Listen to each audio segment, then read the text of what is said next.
Les parties, il y a 5 priorités dans notre programme.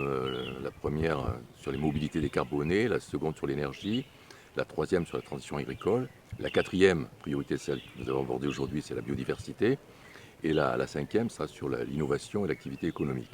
Donc aujourd'hui, nous avons abordé la priorité de notre programme sur la question de la préservation, mais surtout de la valorisation de la biodiversité.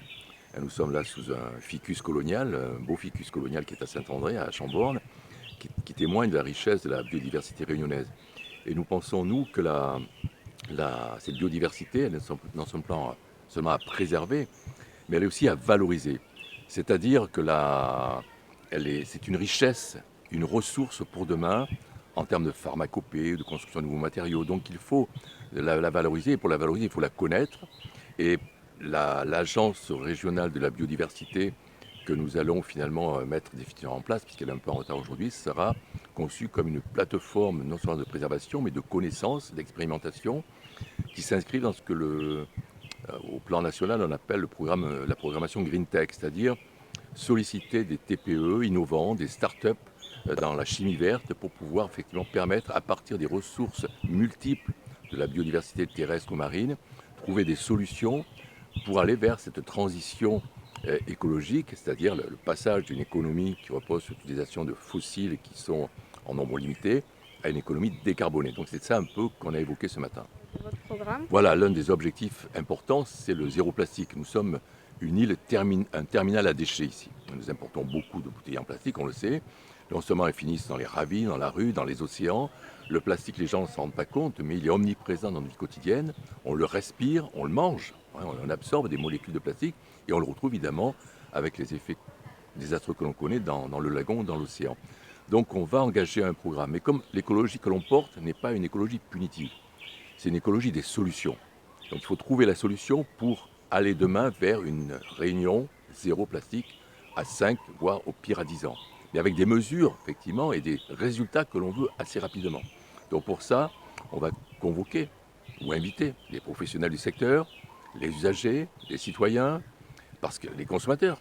Si demain, on fait baisser l'importation de bouteilles en plastique, il est clair que ça va modifier la façon que nous avons de consommer. Donc il faut que tout le monde soit bien conscient de ce que cela va impliquer dans les changements que nous voulons. Mais il y aura, je vous l'assure, une politique volontariste pour faire que cette mesure qui pour nous est emblématique soit réalisée dans le temps le plus court possible, mais dans le consensus, la co-construction, avec les professionnels, les citoyens, les usagers, etc. Voilà. Alors, le tourisme, pour nous, il est articulé effectivement autour de cette biodiversité. Dans biodiversité, le mot bio, c'est le vivant. Ce n'est pas simplement les animaux, ce n'est pas simplement les plantes, c'est aussi le vivant, ce sont les hommes, les êtres humains. Et nous pensons que les grands oubliés des stratégies du tourisme, ce sont les hommes et les femmes qui ont fait ce territoire. C'est-à-dire leur histoire, leurs pratiques, la façon qu'ils ont de cuisiner par exemple, leur langue, leurs pratiques culturelles qui sont en train de renaître, telles qu'elles ont existé dans leur pays d'origine, en Inde, en Chine ou ailleurs. Donc ça, c'est la grande richesse de la Réunion et nous pensons que le tourisme, qu'on a voulu copier un peu sur celui de le modèle mauricien ou autre, il a raté cette chose-là. C'est-à-dire qu'on a vanté une image un peu aseptisée de la Réunion. Nous pensons, nous, qu'il faut remettre l'homme réunionnais, les Réunionnaises et les Réunionnais au cœur, parce qu'ils seront les acteurs ou les ambassadeurs de ce tourisme. On dit manger local, nous disons voyager local. On a découvert, grâce à la pandémie, que le socle qui permet au tourisme de ne pas s'effondrer, c'est le tourisme local. En 2017-2018, les 2 tiers du chiffre d'affaires, c'était le tourisme local. C'est sur ce tourisme local qu'il faut bâtir le tourisme de demain, parce que le tourisme de demain, avec les effets de la pandémie sur le trafic aérien, ne sera absolument pas le même. Donc il ne faut plus rêver de faire venir des millions de touristes d'ailleurs.